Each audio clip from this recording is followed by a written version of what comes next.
What is the future? AI. It's a nightmare.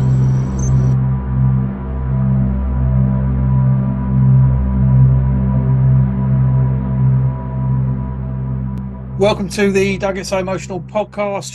AI is coming for your jobs. The tech billionaire Elon Musk has said artificial intelligence will one day take away the need to work, and the biggest challenges in the future will be how to find meaning in life. So AI obviously allows computers to be intelligent and do tasks that normally a human would, be it writing code, writing articles. I'm really very close to the cutting edge in AI, and it scares the hell out of me. A lot of people are saying that jobs are going to suffer in the future. I think your job's probably safe if you're like a bricklayer.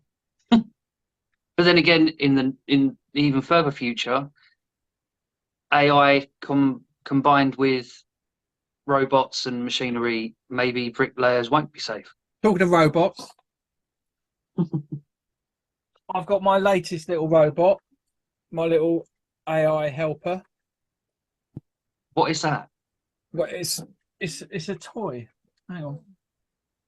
He doesn't like being called a toy. It is. It's my little mate.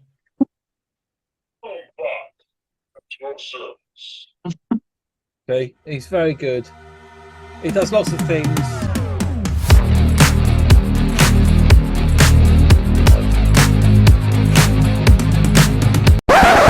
He farts, dances, does all that stuff. He's my little. He actually edits. He actually edits the YouTube videos, don't you? So if the editing is not very good, or there's problems because of him. Anyway, so I'm going to put him back on. Going back on the shelf. Okay, going back on the shelf. There it is. See you later. Right, AI. Currently, 25% of work tasks could be automated by AI in the US, according to Goldman Sachs research. I actually buy papers, proper papers, and I'm going to read you a story.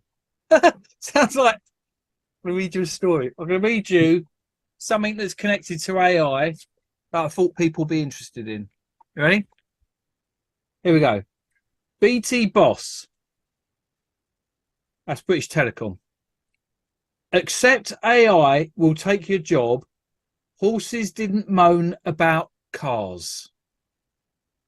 Well, I don't think have horses ever moaned about anything? Have you ever known a horse go, I'm not happy about that? No. All I've ever heard a horse do is go. Yes. Yeah. And horses are very intelligent because horses. Have you ever been driving behind a horse and it can walk and at the same time? Yeah. It's incredible to see. Well, it's not incredible, and Anyway, look, the story. How do we get onto horses? Oh yeah, because the horses. Yeah. A BT boss has come under fire from unions. If anyone comes under fire, it's generally from a union. For saying staff should accept being replaced by artificial intelligence because horses didn't complain when the car was invented. BT said tech chief Harmeen Mehta was using a metaphor to stretch a point. And I think if you're going to stretch a point, a metaphor is probably the best way of doing it. So she told a business website, I don't know how horses felt when a car was invented, but they didn't complain that they were put out of job and they didn't go on strike. Now, they weren't actually paid. Well, they're not paid horses. Where's my wages? Right? It's part of evolution. Some jobs will change, some new ones will be created, and some will no longer be needed. She said people should tell themselves, here we go. This is the quote. It's like that.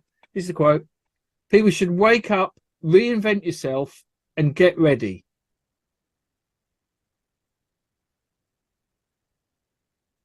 Wake up, reinvent yourself, and get ready. Right, so you'll get out of bed, reinvent yourself. So what? You've got to become something you're not, and get ready. Well, I get ready anyway when I get up. So I think get up and get ready is the same thing. So basically, get ready, get dressed, and get, yeah. Anyway, I don't know what she said. Why is it my job to make every person in the company relevant for the future? It's their responsibility to put themselves on the map and mine to create an opportunity for them. It takes two to tango. That's very true, actually, because have you ever tried tangoing on your own? It looks weird. Anyway, it says, however, the increasing role of AI at BT has been blamed on the forecast loss of 55,000 jobs by 2030. Well, I'm not going to read the rest of this. It's boring me. So that's that story. AI, which jobs are going to suffer from AI? Well, I think you're right. I think any manual labour jobs are right. I think anything to do, I think you said anything to do with a computer, you could be in trouble. Yeah, anything that's done on a computer will be done by AI at some point. And also, we've talked before about music and how, AI is getting involved in music now. But I just don't think that will ever catch on, because I think people are associating, they're attached to more than just the music itself. But what if an artist is using AI? You wouldn't know. Well, they already are, in a sense. I mean, we already deal with the fact that 99.9% of all music at the moment is auto-tuned and perfectly pitched. I hate that. It's Cher's fault. Yeah. She started it. People are more interested in, I don't know, I just think that there's more to a band or an artist or whatever, like their journey and their life experiences, and it's real. There's like an authenticity. But if it's just that a robot or machine just created a song in 1 second that's arguably the best song in the world, like it has no meaning behind it.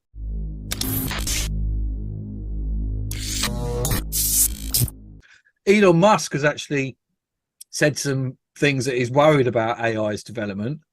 And I mean, there's such a plethora of apps every day using AI. I mean, God knows where we're going to be in next year, let alone 5 years. The man widely seen as the godfather of artificial intelligence has quit his job at Google, warning of the dangers of AI. Dr. Geoffrey Hinton's pioneering research on deep learning and neural networks has paved the way for current AI systems like ChatGPT. But in a lengthy interview with the New York Times, Dr. Hinton said he now regretted his work and is worried that AI technology will flood the internet with misinformation. In fact, I remember a paper that I had where it said AI is coming for you, and it had the Terminator's head. Right now, what we're seeing is things like GPT-4 eclipses a person in the amount of general knowledge it has, and eclipses them by a long way. In terms of reasoning, it's not as good, but it does already do simple reasoning. And given the rate of progress, we expect things to get better quite fast. So we need to worry about that. Right now, they're not more intelligent than us, as far as I can tell. But I think they soon may be. They're going to take over. Anyway, subscribe to the channel for more of this sort of nonsense. Be sure to subscribe to my channel if you haven't already. And also, all those haters that have written nasty comments, we don't mind. We like them. Well, we don't like them. But that's your, if you want to be nasty. Yeah, Paul, let's just remind everyone. Yeah. We're just a pair of idiots, right? We're not claiming to be anything more than a pair of idiots. That's all we are. Who can barely string a sentence together. Barely? And barely. Can't even spell it. Yeah. So if you have any critical comments, feel free to post them. And we do read them, and we do laugh about them, and it does help the engagement. So thank you for that. Yeah, thanks for that. Thank you for that. Anyway, we will be back next time. I will have a different robot. I guarantee I will have a different robot. I didn't show you this, actually. It was my birthday. Thanks for all the cards and your card, Tom. Thanks for your card, by the way. You didn't give me a face. You're welcome. This is look at this. Look at this. Look at that. That is amazing. So that was my birthday present to myself. The old Starsky and Hutch. Was it? The old Starsky and Hutch Ford Gran Torino. Now, the reason I got that, look at it. It's amazing.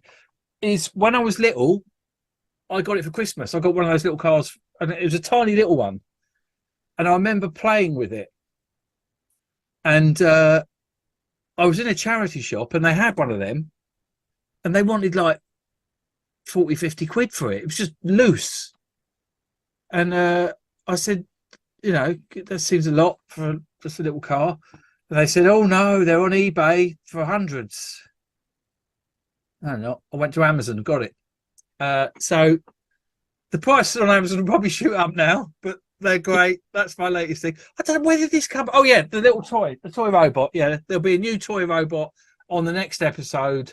I don't know if you noticed it, if you're a regular visitor, behind me, I always have different things. Tom always has on his TV. Always got an aquarium today. Got an aquarium. I've got a cat's head hanging. We've got a cat's head. It makes a change from having a cat flipping jumping in the thing when we're trying to talk. He's asleep there. Oh, earlier, Mike using the outtakes, we had the cat that came up to the camera. And it was quite bizarre. And then my cat came and joined in. He's like, cat heaven. Anyway, that's enough.